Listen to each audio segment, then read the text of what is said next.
Hey, Slick Talkers, thank you so much for tuning into this podcast. And I know that if you love this show, you'll also love my morning show called Good Morning Hospitality with my co hosts Michael Golden and Brandy Canali, as we spend 30 minutes every Monday morning to dive into the industry's top latest news and trending topics. So go check it out on wherever you find your podcasts at Good Morning Hospitality. And you can live stream with us on Monday mornings on LinkedIn, Twitter, Facebook, and of course, YouTube. Now, I hope you enjoy this episode. What I've tried to do is look at it through the lens of how would I as a housekeeper, I as an inspector, I as a maintenance person be able to open this up and try to intuitively use this and port data back to my company, right? Because data is king, is gold right now.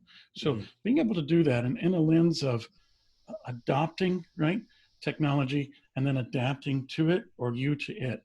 And that's key. If we can get lift on that, then the whole process works. If I can't get lift on that, typically the retention model there is very short. So again, the lens of trying to do that strategically is what we're focused on. Welcome to Slicktalk, the hospitality podcast where we discuss all things hospitality, hotels, and business. You can find us online at slicktalkthepodcast.com and on every podcast listening platform.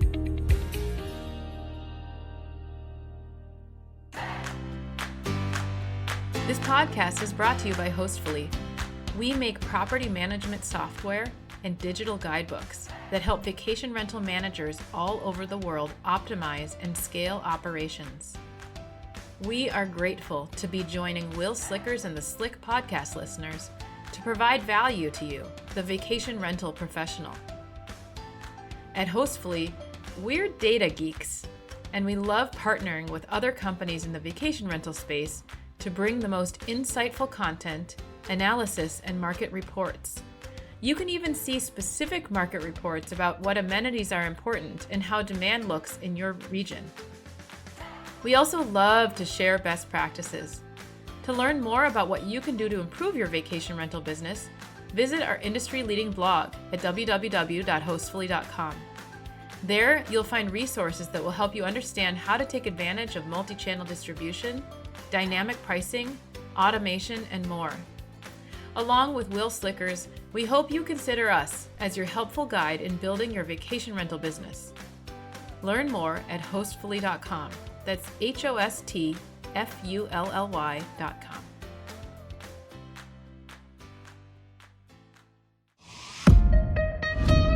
He's kind of like the Joe Rogan of the hospitality industry right now.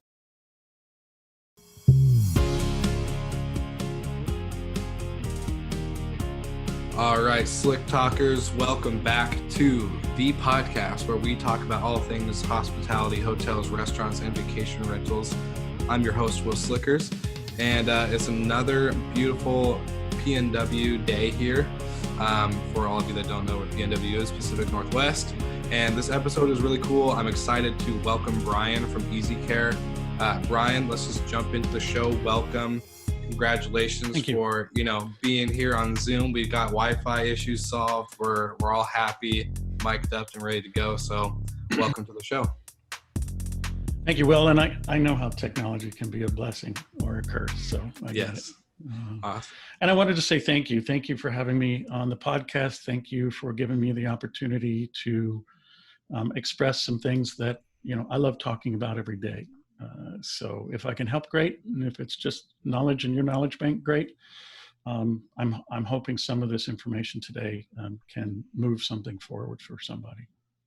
Yeah, I think that's the number one aspect for the podcast is we're always here to not only talk about cool things that we can geek out about, but we can also, be a valuable resource. So I love that. Well, just let's introduce, who you are to the audience. What is your overall background, history, and kind of tell us a little bit about who you are. Sure. Stop me if I go too long. Okay, no worries. Yeah. No, I've been in sales primarily most of my professional life out of the San Francisco Bay Area, but I'm now up in Portland, beautiful Portland, Oregon. Mm-hmm.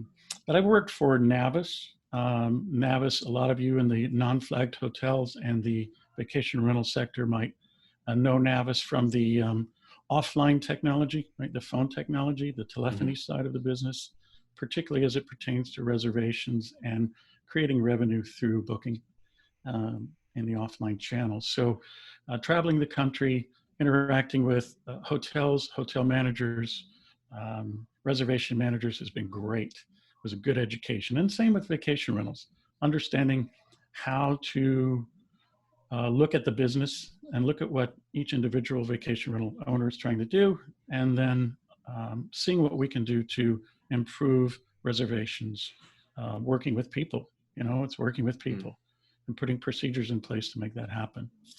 I then moved to regional vice president of Vacasa. And at the time we were about 700 homes, which is a pretty large operation. By the time I left, we were about 4,000 homes, so almost 5, I think. So in that time, we had exponential growth. And truly at that time, no one else had grown that fast in that short a time. So a little bit of hair on fire most of the time. But in doing so, I learned a lot of valuable lessons. I had, 4 or 5 states in the Northwest. I covered quite a bit of territory. I had 285 or 6 downline employees, and I had 42 managers to work with. So it was a large, complex operation. Then I moved to director of operations for that sector as well, all the while keeping my business development title. So it was a good ride. As I mentioned before, it was a great education for me.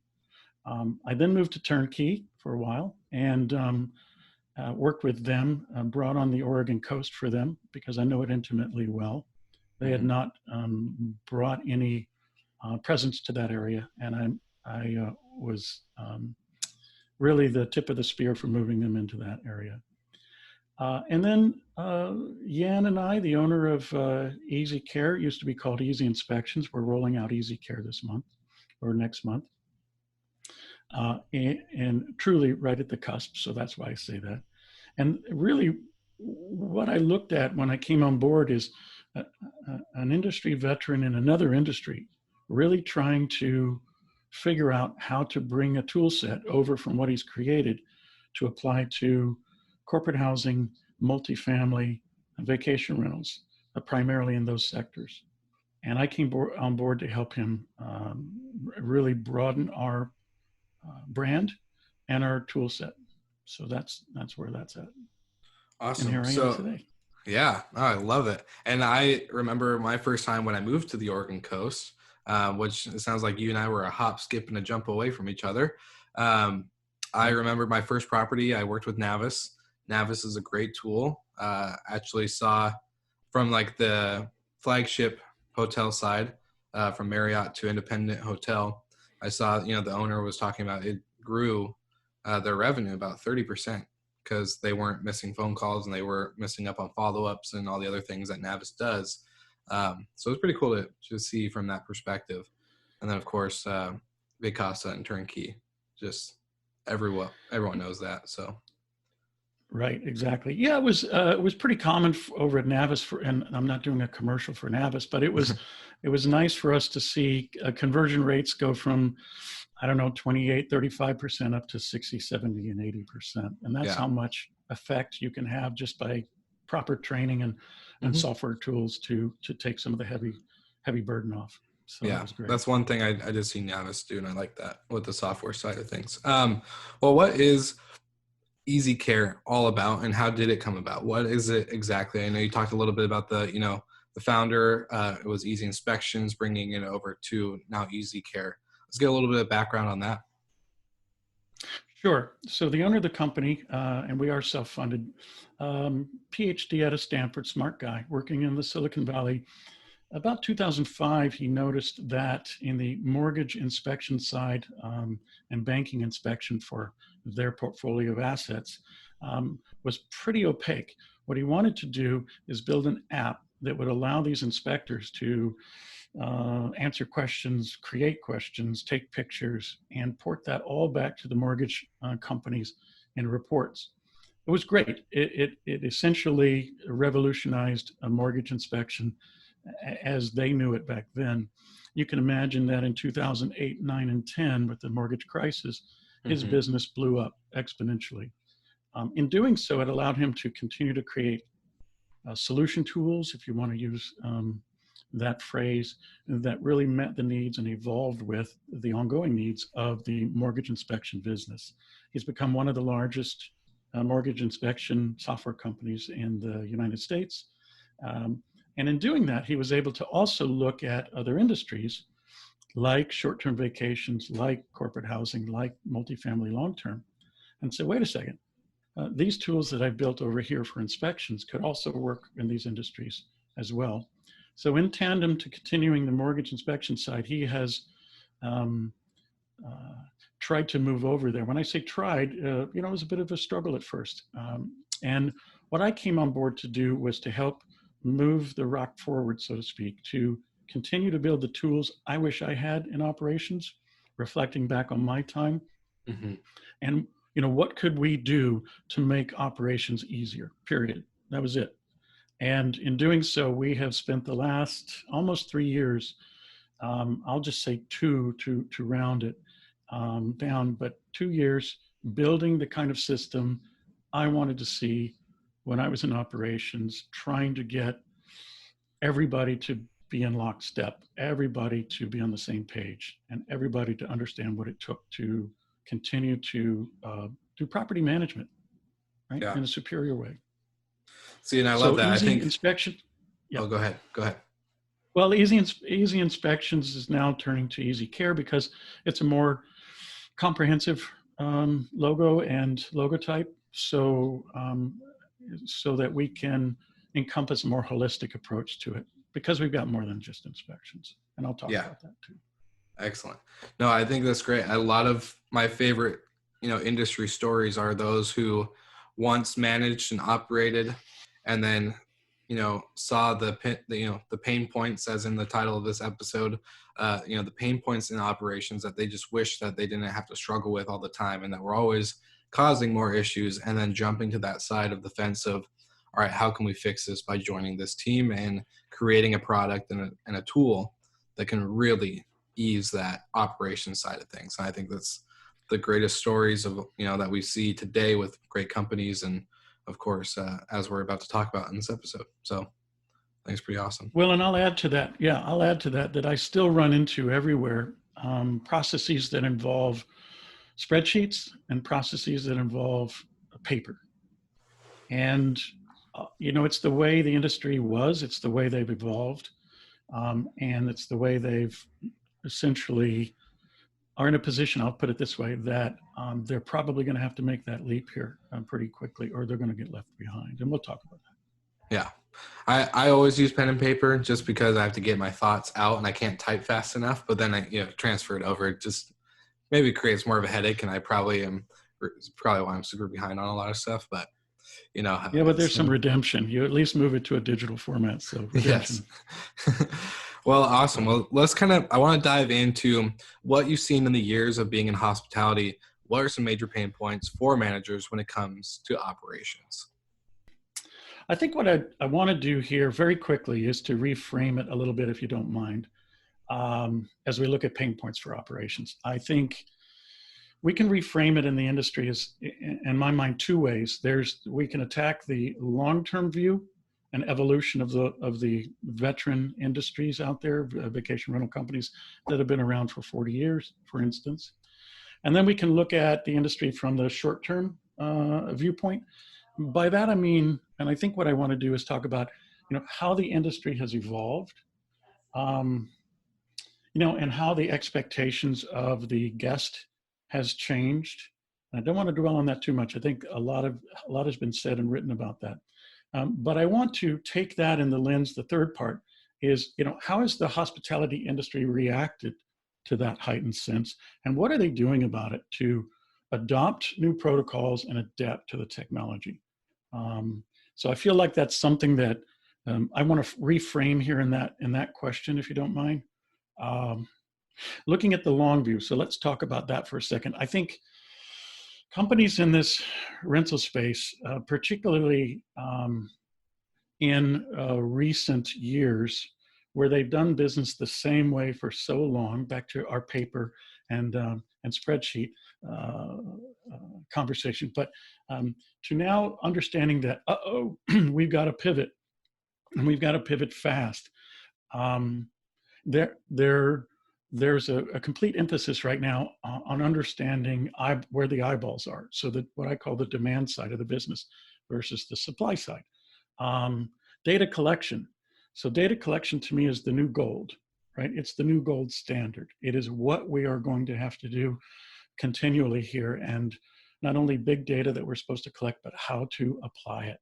That's maybe as important. And then reviews, right? We're going to have to catch up with what the OTAs are spitting out, right? I don't mean to be pejorative, but they're the big cat in the room, and they've got claws. So we've got to understand how to tame that big cat. And that's going to be with reviews. That's going to affect your the algorithms of PageRank, right? As we all know, for those OTAs. And look, it's going to affect your retention as well. Reviews not only affect housekeepers and inspectors and all the maintenance personnel, but ultimately they have a profound effect on retention. Is that demand side customer going to come back and see you? So for me, that's the long and short view of that. And I think understanding that, you can see how, in my mind, we can move to the short view. And for me, we've dealt with the long view in those areas. So remember those three. Let's move to the short view. The short view is the world as we know it, particularly in vacation rentals and hotels, has radically changed. There's no going back. We have to get out of the denial phase and get into the new phase of acceptance. Whether the pandemic stays for 3 months, 6 months, or another year, whenever it goes away, we have a new norm. And in doing so, and many others have talked about this, but I want to just touch on it, is we have to deal in the short term with particularly the newer, less seasoned vacation rental owners, et cetera, about hygiene, right? We know that. We know that safety is a huge issue right now. Ultimately, those wrap up into the big ball of trust. And again, we've touched on trust probably in the ecosystem and social media quite a bit. But I do feel like that's really how should I say this? That's how personally I would look into what we need to do in order to move forward with the demand side and make sure they understand that we're a good place to go. So with the long view and the short view, I think you'll notice in the short view that the short view has much to do with back of house, right? And I say view, what I mean is what are we attacking today?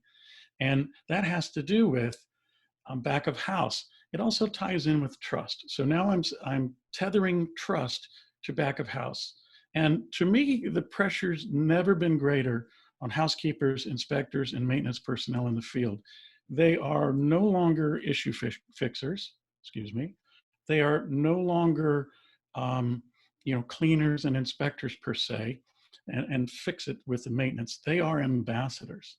So they are ambassadors to your brand, and they are the trust providers. So now you've seen how trust is important, and where does it fall? It falls on the operations side. Where does that fall? It falls on the person who may have contact with the guest, or the guest may see how the rental is set up. For us, we need to make that shift. We need to look at our personnel in the field as ambassadors. And I say should, because I feel like I needed to do that back at Vacasa and Turnkey. I'm going to relate to you right now. That is a pivot point that you need to make. And I think it's important to view it in that term. Yeah. Can I make one other point? Of course. Yeah. Of course.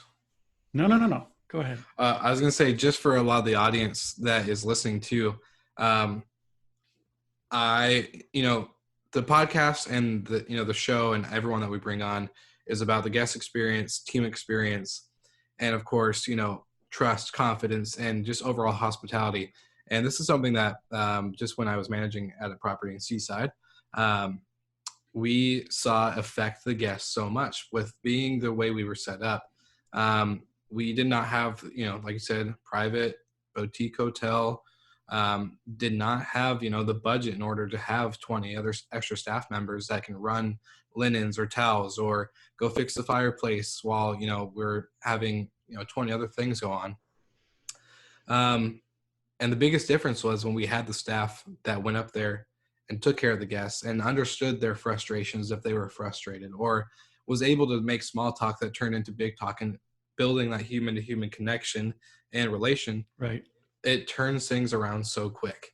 And you would be surprised on how often my housekeeping team or maintenance team would say, well, I'm not guest service. I'm not in front of the guests. You actually make a bigger impact than I think some of the front desk would do, in the sense of you are there. When they call, you're the ones that respond, versus the front desk is usually kind of the messenger at most of the time, that either get shot or praised. But really, you guys are guest service. We are all guest service. And I like what you said is ambassadors, a really great term. And something that we preach often when I'm talking to other hoteliers or vacation rental companies.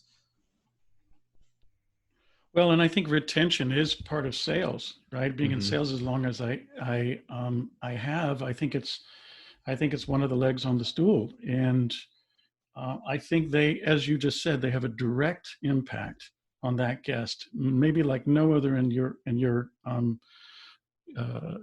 business. And I think understanding how to train them with a mindset that they are like that is difficult. It might be a pain point that we're talking about today, is understanding how to convert a housekeeper or an inspector into an ambassador. You may know it. I may say it on this podcast, but actually when rubber meets the road, getting a housekeeper to be jovial, to ask questions when they see a guest, to impart a smile and some happiness to them, and maybe some, I dare say, a promotion of the company. That gets into some, real retention metrics, and we shouldn't take that lightly. Totally agree. Now, before I cut you off, you're about to make another point, so I'd love to hear where you're going with that. Well, I don't want to talk too long. You fire the questions at me as you want to, but I was just going to talk about software. I'm going to segue into software. Yeah. So to me, here's what I've experienced, and here's what I find is software is improving exponentially, right? You see it and I see it at the conferences. There's a new player. That new player has no technical debt, so they can start at zero today and they can build the next big thing, right? That's the evolution of software. But what I find interesting is not that point. What I find interesting as I look around at the landscape of the exhibitors in these conferences is that I would say, and this is anecdotal, I don't know the statistic or metric solidly with background, is I'd say 80% of them are front-loaded or front-ended. These are the demand side pieces of software, whether it be the property management companies, right? Whether it be third-party apps and service providers. And I can name a few like, generally, with the yield management. Sorry, I wasn't thinking clearly about that, but yield management, right? The exponential growth of trying to find the right price for the right home at the right moment. That's key.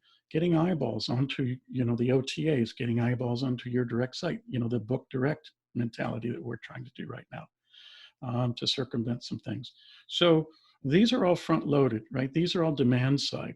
What I figured out, a while back was that the supply side has really lagged in terms of software and software capabilities. I don't know that I have an answer today for that, nor maybe do I care. What I care about is what can we do today in juxtaposition of pain points, which is what we're talking about, to have technology help solve some of those problems, particularly redundant data entry, et cetera. Well, I was going to say too, with this, I don't think we've talked about as much as I would like to, but there's something that usually comes up when I talk with a guest on the show, when we talk afterwards or an email or whatever, that we talk about the front end of the software, like you said, is very well developed. I think we're getting to that point where a lot of property managers or hotels are starting to see they built this beautiful website. The guests are very intrigued and captured by it. And then they go to hit book now, and it takes them to some other kind of clunky, junky booking platform that looks like they went off of, you know, a 1995 dial-up computer that is just, it's just old and outdated and doesn't even make them feel like they're at that same beautiful property or that, you know, that mesmerizing website that they just had, right? Now we're starting to see that shifts, you know, that it's starting to become more seamless and smooth into that transition. But like you said, and actually we talked about this on a couple episodes before this one, is that just to check in a guest at some hotels or other, you know, property management companies, it takes like 5 different programs to do it. 5 to do a simple task of check-in. So now, you know, hopefully we'll start to see with this whole COVID-19 pandemic and shift in the industry that's excelled a lot of evolution for, I think, what we would have seen in 5 years be done in less, in maybe half or less the time. And hopefully that's back-end development of software. Because I agree. I think, well, like you probably have, I don't know if you've ever seen it, but Marcia or Opera for Marriott. Oh, yeah. I literally thought I was back in, you know, the first time I ever looked at a computer. It was ancient, yet their website is glorious and smooth and all this other stuff. So I'm like, what the heck? Why are we having to do 25,000 different things just to complete one simple task? And you can't even find where it is because the software back end side looks so outdated. And I love Marriott, so don't get me like, I'm not trying to bash on them, but it's just, I was kind of shocked. It wasn't what the first, you know, I guess, step into the industry. You see everything, the way the property is and how beautiful it is and just the overall representation and standard. And then that is what you are faced with. The first thing, it's kind of, yeah. So that's just kind of my thoughts on you know, the back end the first time, and again, I'm not going to pile on here too hard on property management systems, but again, from a viewpoint, a lens that I looked at it, the first time I saw Springer Miller, Springer Miller for reservations, a very old and probably one of the primary reservation systems way back when, it was DOS effectively, and it threw me for a loop. And now somebody out there in the ether may say, no, it was this, that, and the other. I don't, you know, agnostic to the programming, it just looked, even 10 years ago to me, it looked dated. So again, these new companies with very little to no technical debt, maybe with some VC funding, are going to be able to come forward. It's all the more important then that we look at what technology is going to do and where we can plug in the right technology for the right price at the right time. And so that's why we're talking about pain points in operations and how to solve them. Yeah. Well, my question leading into that then is for the flow of operations, and prior to our conversation being recorded now, you said we need to embrace tech, not only on the front, but on the back end. But with that comes, you know, I think it comes a curve. It comes a big learning curve for not only the investment, and I loved what you said on this too, so feel free to touch on the investment side of it, but it's a learning curve for the staff. And when we're all ready, I think a lot of us maybe in March and April would have gotten away with taking the time to really, we had probably I would say majority of listeners right now had 100% cancellations.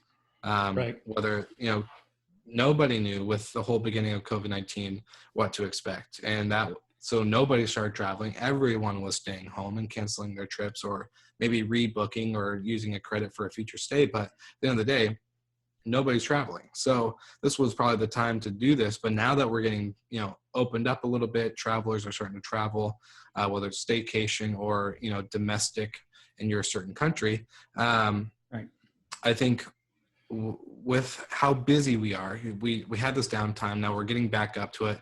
The daily tasks that we normally do, plus adding something new, such as a new software for the back end and operations. How do we handle that? Good question. I have a couple thoughts on that. I think one is a viewpoint I've had for a long time. I've worked for a few companies, as I told you in my bio. Most of them were single owners or a small group of families or a family that worked under maybe the LLC, for instance. And what I find interesting about that and why I'm going in this direction is there was a thin veil between the owners of the company and the company or entity itself. And there was a blurring of the lines, particularly financially. And I don't mean in a negative way. What I mean is when they viewed income, they viewed it as their income. When they saw an expense, they saw it coming right out of their wallet. And that's great. I mean, fine. I'm not making a negative comment about that. Here's what I'm trying to do. I would try to shift that, and I would try to coach owners of these companies to think of it this way. You created an entity. That entity is its own person. You are your own person too. So what I mean by that is when you get income, it's going into that person. Now you can siphon that off to you, but it's in there. When you go to pay for something for the business is paying for it, and therefore you need to look at it in that lens. In other words, it's not necessarily an expense.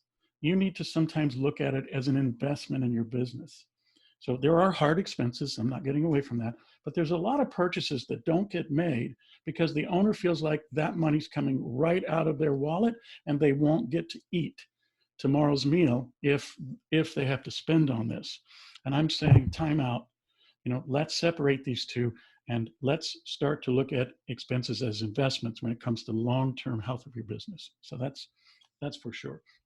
Second thing I'd like to make or call attention to is we have a season. We know that. Before the pandemic, we knew Memorial Day, Labor Day, we knew where our busy times were, at least for vacation rentals, right? We knew that. Warm weather, everything busts loose and we're going.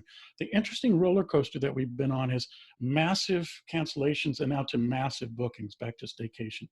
I think most of the people I talk to in my client base have been on the 4th of July treadmill. What I say is, the busiest time of the year for vacation was 4th of July.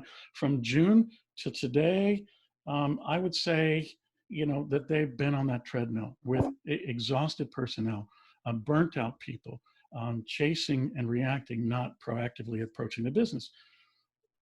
Look, I get it.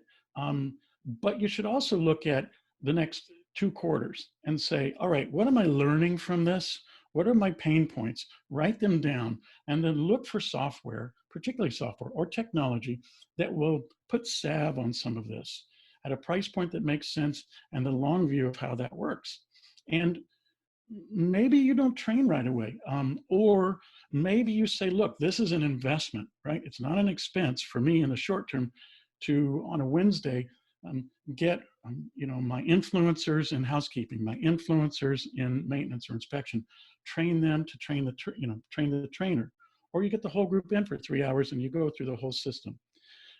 Yeah, is it time away of not making money? Is it an expense to bring them in? I say it's an investment, and I say it's an investment for you that it's like the difference between making a phone call and texting. I'd rather pick up the phone and just make a quick phone call than 72 responses back and forth. It's the same way. I'd rather train for a very short amount of time in a condensed window, and then we hit the ground running. Long answer, apologize, but that's the way I see it. I love it. You hit a lot of good points, and that's one thing I've seen in my career, and I think we see a lot like with owners I talk to outside of the podcast, like I, do some side consulting and everything like that. But like, the aspect of, we actually, even I think of another guest that I had on the show from Tipsy, this is an online learning platform. But a lot of people in the beginning, they think, I don't have time to train my staff. Well, I can't afford to take them off the desk or out of housekeeping or whatever to do this. And it's like, you can't afford not to be honest, because you're going to make more mistakes trying to fumble through it than you are to just take the time, get those people educated and trained, or at least informed about the new process and how it works and how it looks and what the basics are to get moving. Right. I mean, we all know mistakes are made, but repeatable mistakes are your fault, not theirs. Yes, exactly.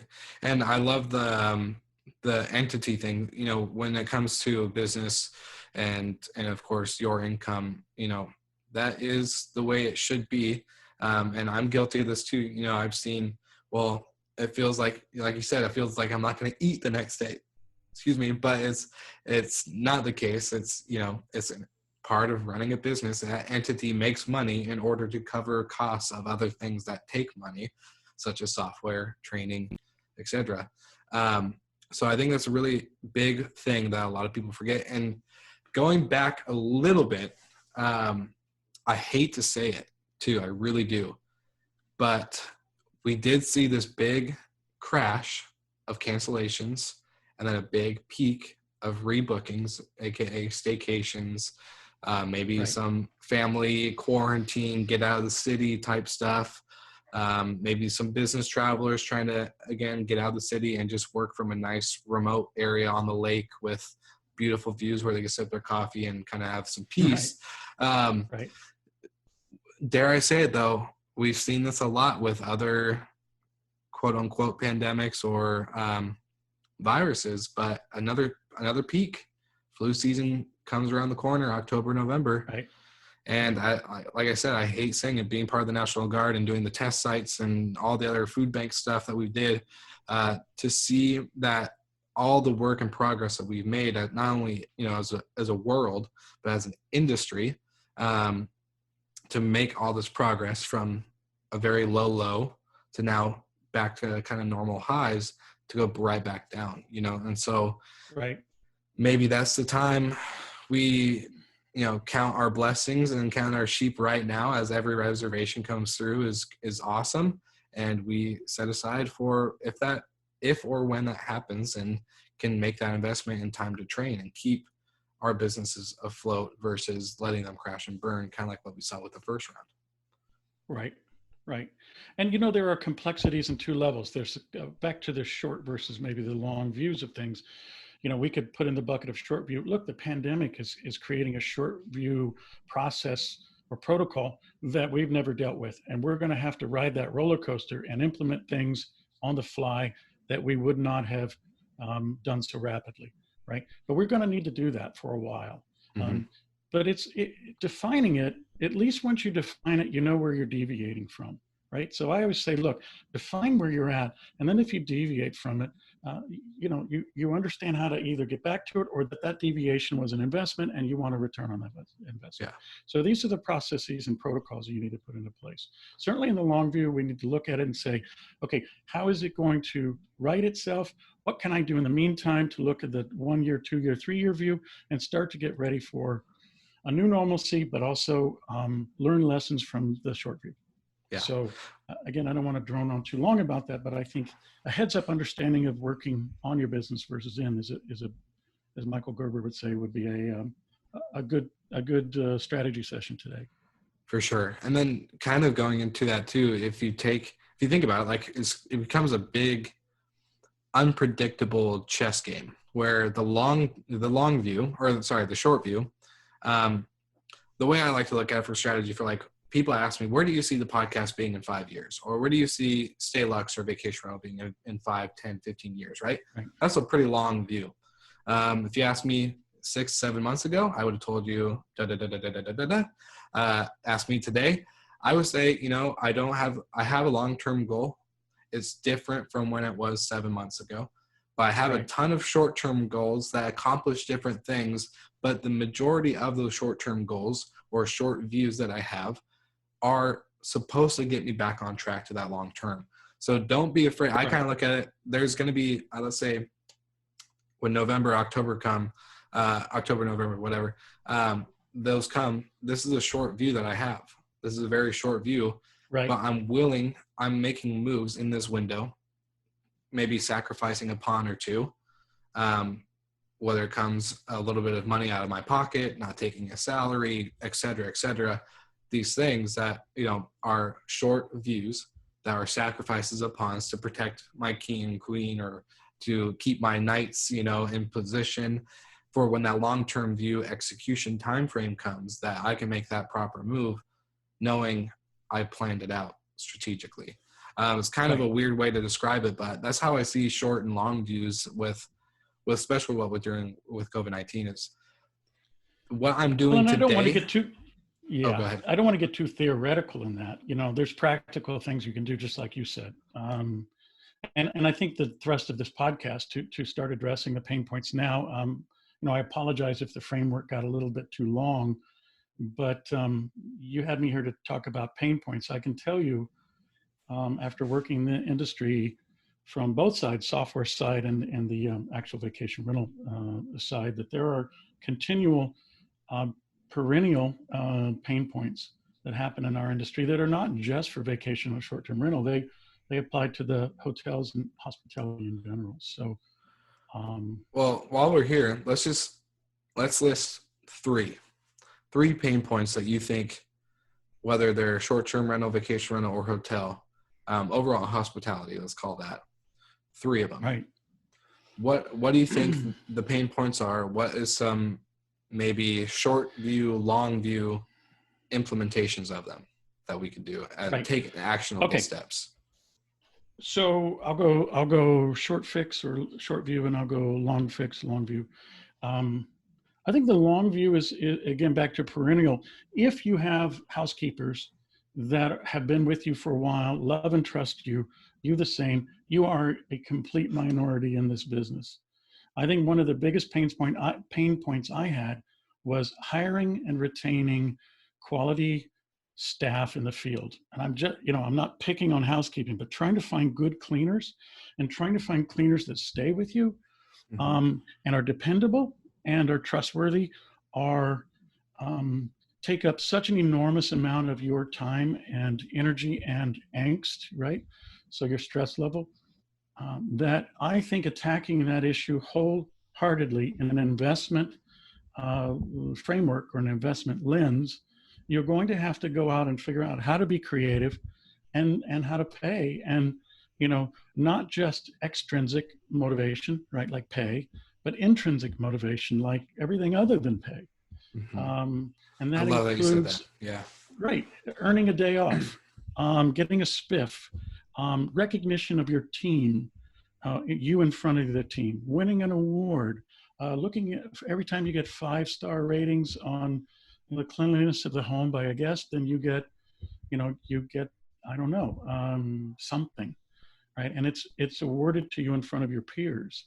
That's the spiral up approach for recognition. So taking on a creative look, intrinsically, obviously looking at extrinsically, what can I pay them? I remember we moved from, because it was a big deal when we moved to $15 an hour. It was a big deal because we were a large company and that was going to be a huge expense that turned out to be a great investment. We're back to that theme again, because being able to pay higher than scale helped us bring on a lot of new cleaners, and we needed a ton of help at the time. Then it was up to us to retain them through intrinsic motivation. So I would look at that as one of the, if not the biggest recurring issues that happens in my segment of the hospitality business, for sure. Can I say, for my experience on that note, I love that you said that, because I think it's 100% true. And I'm going to say this once to all the slick talkers out there that maybe are in this position. But I had an owner tell me, well, so why are we getting so many room issues, complaints, whatever, right?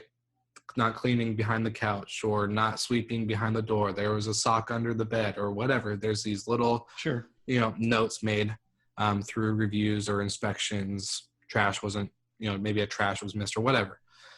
It says, why are they missing these simple little things? They're the best paid housekeeping team in this city. Why are they missing this stuff? And yes, $15 an hour, like you said, for Vacasa, it's a huge move. That's a big expense, or AKA investment, that does pay off. But when you, from an owner's perspective, when you look and why are they missing all this stuff? They're the best paid team in this city or whatever. That is let me tell you right now, pay means nothing when it comes to how your team feels when they're on property, how they feel when they're about to walk in the door to work. Are they regretting waking up this morning and wanting to come here? Or are they excited and enthusiastic about seeing their team, seeing their managers or supervisors or whatever, seeing the guests? That is what you need to think about, because $15 an hour, or let's say maybe you raise it even higher. You want to be competitive in the market, and a saturated, high turnover, hiring market. Let's say you go $17 an hour. Right. And on that note, I went the opposite way too. I had housekeepers tell me, look, the pay is great. I just need a day off. Yeah, 100%. So there are other ways that they value, and the keyword is value, what they get. And that's why I make the distinction between extrinsic and intrinsic. You've got to really understand your cleaners and what motivates them. And that means individually. That doesn't mean a broad stereotype of housekeepers. An average. You can't put them all in one bucket. Right. No. Yeah. Maybe maybe they're continuing education. Maybe they got kids at home. Maybe, et cetera. We don't know. Exactly. So and that reminds me, you have to, in this investment, think of it as you need to be the employer of choice. Right? Exactly. We have to be the employer of choice. Our competition will lure them away, or they'll drift away because it's the same old, and it's the carrot and stick. Try to be the employer of choice. Try to get creative. I can't stress that enough. Yeah. One thing we talk about a lot, and what I'm going to be speaking on at the Book Direct show next month, or this month when this episode goes live, but is pivot, the art of pivot and creativity. What is the one thing I think I saw everybody do, or at least try to? You saw the wheels turn when March hit, and let's say the national emergency was declared for coronavirus and all this other stuff and travel. Right. People were it went silent. People started scrambling, trying to save their business. And then all of a sudden, boom, guess what? A month later, we saw everybody get so creative in a lot of aspects. We saw a lot of people hop onto that staycation train very quick before it was even a topic to be talked about. We saw people that had 100% cancellations open up and partner up with every single hospital in that city or in that town or in that state in order to get the traveling nurses and doctors and medical staff. Right. Cheap, affordable housing, but that was up to standard for something that we didn't even know about. So we saw a big pivot, and I think that's the coolest thing. And I want to touch, or not even touch, just say, that's been the coolest part starting the podcast and being in the industry. We are the most creative and innovative people I've seen. Just the amount of, exponential shifts I've seen people do, and it's just crazy. Yeah, sometimes out of necessity, and sometimes just because they want to do something a little bit better. So because they're built that way. So I applaud that. It reminded me of something. Well, maybe we'll go to number 2 on my list. Yeah, let's do it. And it's pretty mundane, but Easy Care, my company, thought it was absolutely paramount. And I'll tell you why. Well, first I'll tell you it's inventory and capturing inventory and the movement of inventory. So very quickly, let me touch on that. Look, we all know that our profit margins are squeezing, right? The OTAs are continually trying to bite into our margins, right? With the eyeballs that they hold for them. Why are you going to Book Direct? Because of that very reason. And with profit margins being squeezed, and OTAs are just part of that, right? Competition is another part. There are low barriers to entry into this field, and that brings a lot of competition. We have to look at other ways internally to retain that margin, right? Not just externally. We fight the good fight externally on all these other fronts. But if I could get processes, technology to help me be more effective and ultimately more efficient, then I'm going to make some coin back there. And that's going to offset the fact that, maybe my net profit was 8%. I need to get up to 12% or 12 to 15, et cetera, et cetera. So I see inventory as the leaky bucket in almost every company I deal with and talk to. So at least at Easy Care, we tried to build a module that really is the movement of inventory, whether it be from a storage facility, whether it be from a person, or whether it be from the property itself, and listed in categories and then items within that category. You should also have something that shows what's in your inventory, the depletion of that inventory, and if the depletion falls below a certain threshold, you should get 2 things. You should get a flag that you need to reorder, and you need a shopping list to do so, right? So those are key. Now, we're developing a scanner for scan in, scan out, because you need that. Why am I telling you all this? I can't tell you how many, and I'm not making this up, tens of thousands of dollars in my past company, we had to cut checks for at the end of the year because something was damaged, something went missing. In this case, inventory just disappeared, right? Why am I buying this skid of material a month later? Where did this stuff go? It was very opaque. And I ended up cutting, having us cut checks for a lot of this stuff on a frequency of reorder that we didn't even understand what was happening. Mm-hmm. So to understand the movement of goods within your organization, particularly if you have a big facility with lots of parts, it's key. And if you can track them and you can put monies to every time something is used, and you can get a shopping list for reorder, now you've got an audit trail, right? And that's going to shore up accountability, which is going to shore up your dollars and bottom line, not top line. And that would be key for me. Well, so that's why we took so much time on that.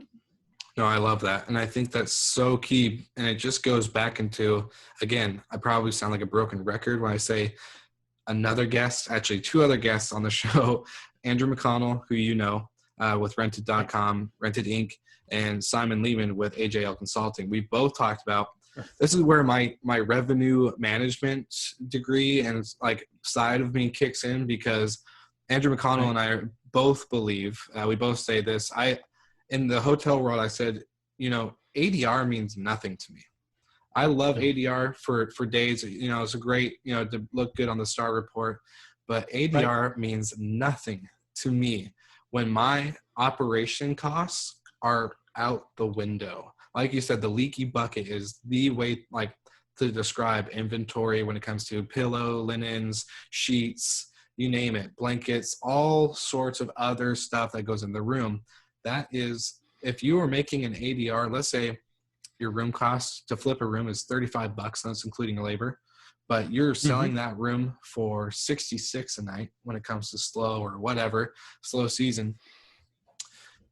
Not only did you just waste $35, but now you have less than $30 left to play with. Right. That goes into your back to the business, your LLC person, whatever. Then now you have to pay staff other than the housekeeping. Let's say the 35 was including housekeeping. So you have front desk staff, you have a houseman, or let's say you have a reservations agent for vacation rentals, whatever. You are making your profit margin is so thin by doing that. Right. So revenue management is looking at the ADR and all the reports and all the glorious numbers we see there. Revenue strategy is when you really take into your operation top line profit margins when it comes to inventory, every single penny that is spent and comes in. That is when revenue strategy really kicks in. And I love that you said that, because it is a leaky bucket. It's like you fill it up with water one day and then the next week you're halfway through and you're like, what the heck happened to all the water? It's like, it was just full. It was, so I think that's great. And that's great the opacity. And we're bringing visibility to that segment of the operations. The last one I wanted to talk about, just kicking on three of them, is adoption in the field of technology. So here's what I'm experiencing, and I think a lot of vacation rentals and certainly hoteliers are probably in this bucket too, is, again, I can build the most beautiful software at Easy Care that I want. If I can't get the housekeeper on that house up there that they have to clean that takes 4 hours to use my product to improve their life, we have failed. We have absolutely failed.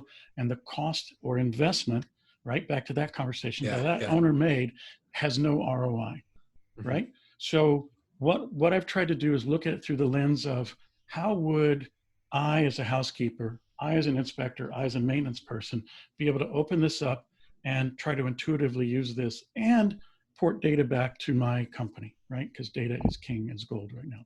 So being able to do that, and in a lens of adopting, right, technology and then adapting to it, or you to it. And that's key. If we can get lift on that, then the whole process works. If I can't get lift on that, typically the retention model there is very short. So again, the lens of trying to do that strategically is what we're focused on. Exactly. And so let me ask you kind of just a last final question. Is it making a product that is super easy to use and that makes their job easier? Or what is it, do you think, that is going to get that operator in the field really to get on board with it?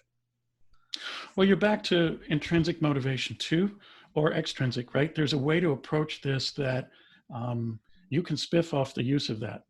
Some people in my last conference have said, yeah, but you could also dock them pay if they don't use it. okay, that's a little bit of the carrot and stick approach, but I prefer doing the additive, not the subtractive. So I would say, if you use my product or the product in the field, I will, and make sure you give us data, because quite frankly, data, as I said, is gold.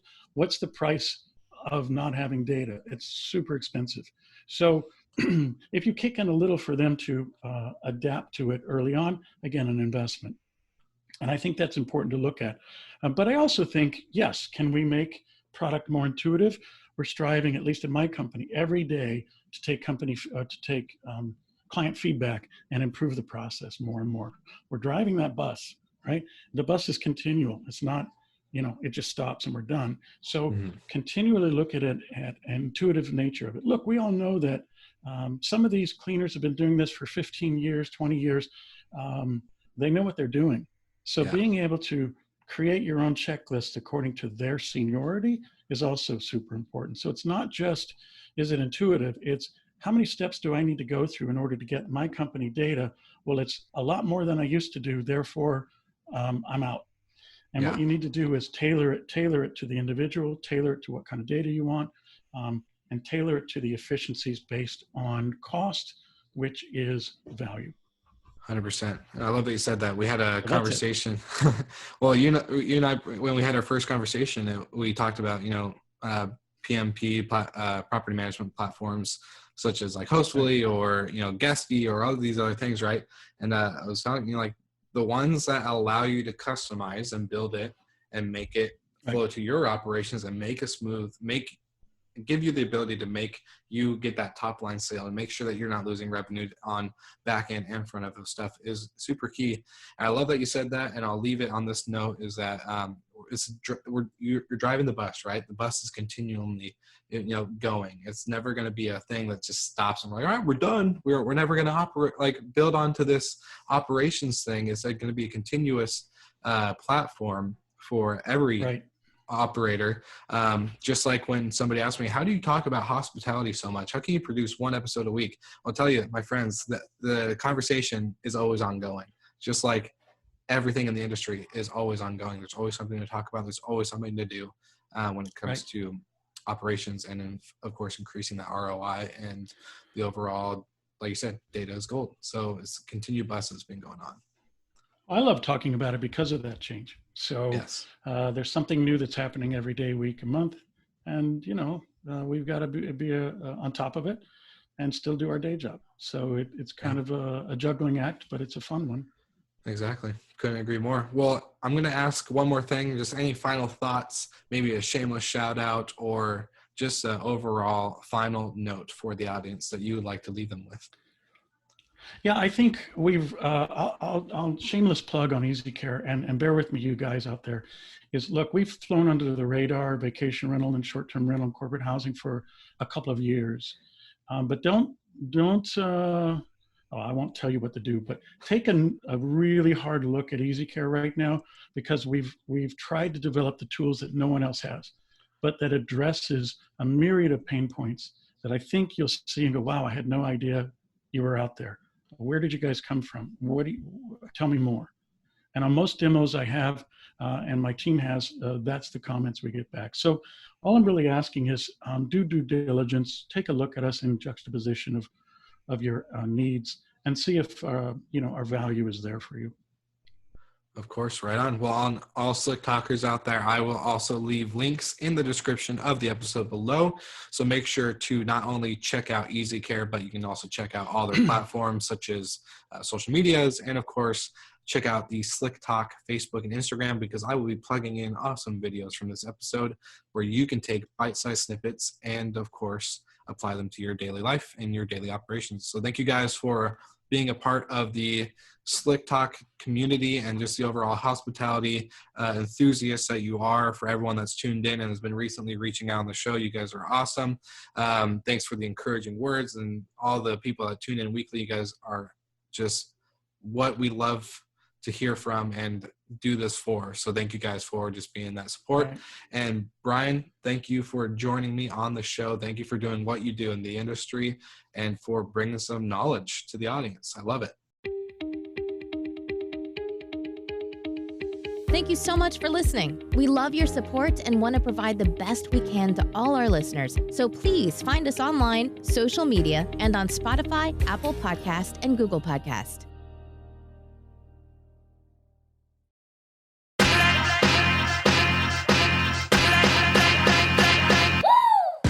What's up, everybody? If you've gotten this far into the episode of Slick Talk, the Hospitality Podcast, then you are amazing, and thank you so much for tuning in.